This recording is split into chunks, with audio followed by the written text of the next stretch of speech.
طفشت عند الصورة عندك صاحبك اللي كان معك. اسمع. ايوه.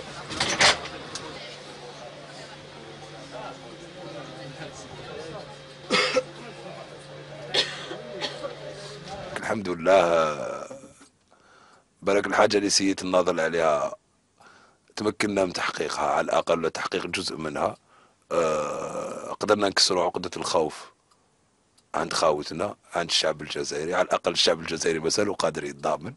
وش داروا ما قدرش يخلعهم، سي ديجا ان بوان بوزيتيف. على الأقل قدرنا نوصلوا لفكرة التضامن بين المجتمع، بين أفراد الشعب الجزائري، وهذه تاني حاجة إيجابية. إن شاء الله هذه الطاقة التضامنية توجه لما فيه صالح الوطن نتاعنا، صالح بلادنا، وصالح المواطنين الجزائريين. هذا هو الهدف الأساسي نتاعنا.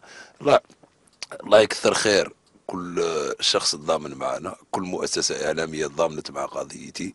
بالعكس، الحاجة اللي كانت مفرحتني بالك وين كنت أنه كل المؤسسات الإعلامية المملوكة لأبناء القطاع كانت متضامنة مع قضية ابن القطاع. الصفعة القوية الشعب الجزائري وخاوتنا أبناء القطاع والمحامين هما اللي يوجهوها.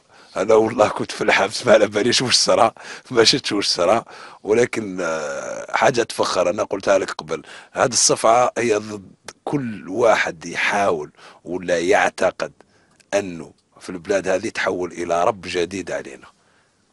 عندنا ربي في السماء، وعندنا شرع ربي، وعندنا حقوقنا وحرياتنا، وهذه ممتلكات نتاعنا.